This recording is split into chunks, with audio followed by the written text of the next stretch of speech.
इस व्यक्ति का नाम है सोजेन काटो। ये व्यक्ति जापान के टोक्यो शहर में रहता था। सोजेन काटो के साथ जो हुआ वो आपको वाकई हैरान कर देगा। बात है 2010 की। उस समय सोजेन काटो 111 साल के हो चुके थे। इतनी उम्र का होने के कारण पूरी टोक्यो में इनकी तारीफ हो रही थी। लोग सोजेन काटो के इतनी उम्र दराज होने का राज जानना चाहते थे। 2010 में सोजेन काटो का जन्मदिन आया। जन्मदिन के दिन टोक्यो के पुलिस वालों ने सोचा कि सोजेन काटो को तोहफा दिया जाए। इसके लिए वो पुलिस वाले सोजेन काटो के घर जाते हैं। जब पुलिस वाले इनके घर पहुंचे तो घर का दरवाजा बंद था। आवाज लगाने के बावजूद भी अंदर से कोई आवाज नहीं आ रही थी। उसके बाद पुलिस वाले उस गेट को तोड़ देते हैं और अंदर चले जाते हैं। जब वो सोजेन काटो के कमरे में जाते हैं तो उस कमरे के बेड पर एक कंकाल पड़ा हुआ था। पुलिस वाले यह देखकर हैरान हो जाते हैं और उस कंकाल को जांच करने के लिए भेज देते हैं। जांच में यह पता चला कि वो कंकाल सोजेन काटो का ही था। छानबीन करने के बाद पूरी कहानी सामने आ जाती है। दरअसल सोजेन काटो की मृत्यु 30 साल पहले ही हो चुकी थी। लोग बेवजह ही उनकी तारीफ कर रहे थे। जिनको लोग सबसे बुजुर्ग समझ रहे थे उनकी मृत्यु तो 30 साल पहले ही हो चुकी थी। सोजेन काटो के फैमिली वाले उनको छोड़कर चले गए थे क्योंकि सोजेन काटो एक सरकारी नौकरी करते थे और उनको तनख्वाह मिलती थी। इसलिए उनके फैमिली वाले सरकार को कभी नहीं बताएं कि उनकी मृत्यु हो चुकी है, और जो भी को तनख्वाह मिलती थी वो उनके फैमिली वाले रख लेते थे और फैमिली वाले नहीं चाहते थे कि ये तनख्वाह बंद हो जाए। ये एक ऐसी घटना थी जिस पर विश्वास करना काफी मुश्किल है। इस वीडियो में आप ऐसी ही अजीब, रहस्यमय और अनसुनी घटनाएं जानेंगे जो वाकई आपको हैरान कर देगी। और प्लीज सब्सक्राइब के बटन को जरूर दबा देना। नंबर 2, ये घटना 1958 की है, जब विलियम लेस्ली नाम का एक लड़का जिसकी उम्र 16 साल थी, उसने माता पिता को मार दिया। उसने अपने पिताजी से कार मांगी थी जो वो अपनी गर्लफ्रेंड को फिल्म दिखाना चाहता था, लेकिन उनके पिताजी ने मना कर दिया। इसी गुस्से में उसने अपने माता पिता को मारकर घर के पीछे में गाड़ दिया। उसके बाद वो लड़का गर्लफ्रेंड के साथ फिल्म देखने जाता है। जब कोई पड़ोसी उस लड़के से उसके माता पिता के बारे में पूछता तो वो लड़का कहता कि वो घूमने गए हैं। इस तरह 2 हफ्ते गुजर जाते हैं। 2 हफ्ते बाद उस लड़के का झूठ सामने आ जाता है और उस लड़के को अरेस्ट कर लिया जाता है। जज उस लड़के को जिंदगी भर जेल में रहने की सजा सुना देते हैं, लेकिन उसके बाद इस कहानी में एक अजीब मोड़ आता है। 17 जुलाई 1967 को वो जेल से भाग जाता है।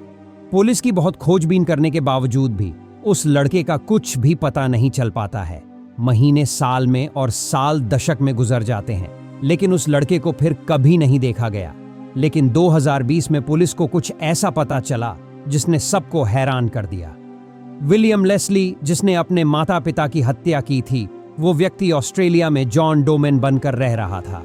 यानी कि वो लड़का 1963 में जब जेल से भागा तो वो ऑस्ट्रेलिया चला गया और वहीं पर उसने अपनी पूरी जिंदगी बिताई और 2010 में उसकी मृत्यु हो गई।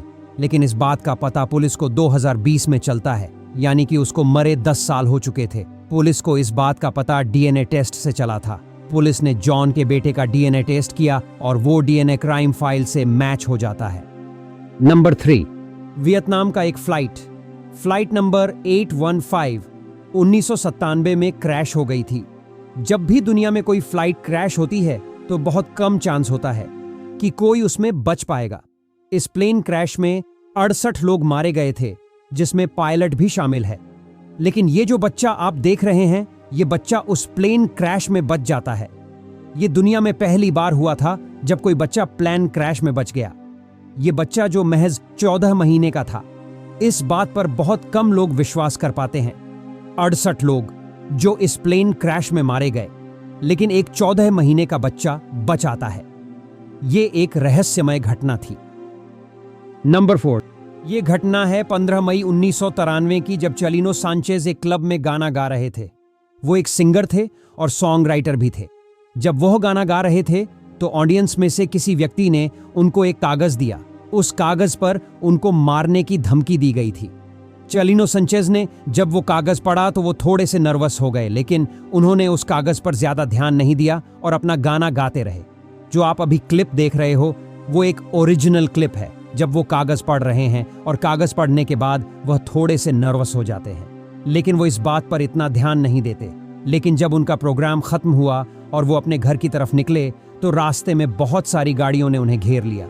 उस गाड़ियों में बहुत सारे पुलिस बैठी थी जो कि नकली पुलिस थी। चालिनो सांचेज के साथ उनके साथी भी थे। उन नकली पुलिस वालों ने चालिनो सांचेज से कहा, तुम्हारे ऊपर आरोप है और तुम्हें हमारे साथ पुलिस स्टेशन चलना होगा।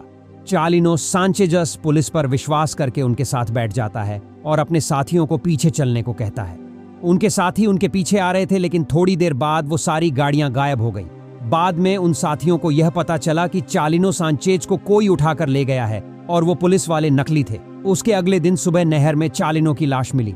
जांच में यह पता चला कि उनके हाथ बंधे हुए थे और मुंह पर भी पट्टी थी और पीछे गर्दन में गोली मारी हुई थी। यदि चालिनो उस समय उस कागज पर लिखी उस धमकी को सीरियस लेते तो शायद उनकी जान बच सकती थी। Number 5, princess of Ukok. इस नाम की एक मम्मी मिली थी। ये मम्मी रशिया में मिली थी। जांच में यह पता चला कि ये लड़की 25 साल की थी। उस समय उसकी मृत्यु हो गई थी, लेकिन इसकी मौत हुए 2500 साल हो चुके हैं। लेकिन सबसे हैरानी वाली बात तो यह है कि इसके शरीर पर टैटू मिले थे। 2500 साल बीतने के बावजूद भी उसके शरीर पर टैटू दिख रहे थे। इससे यह बात भी पता चलती है, टैटू खुदवाना कोई नई बात नहीं है। पुराने लोग भी अपने शरीर पर टैटू बनवाते थे। आज की इस वीडियो में बस इतना ही। मिलते हैं अगली ऐसी ही रहस्यमयी घटनाओं वाली वीडियो में। अगर आपको आज की वीडियो अच्छी लगी हो तो प्लीज लाइक और शेयर करना ना भूलें। और आपसे हमारी गुजारिश है कि हमसे जुड़े रहने के लिए और ऐसी ही और दिलचस्प वीडियोस देखने के लिए हमारे चैनल फैक्ट वर्ल्ड हिंदी को जरूर सब्सक्राइब करें। जय हिंद।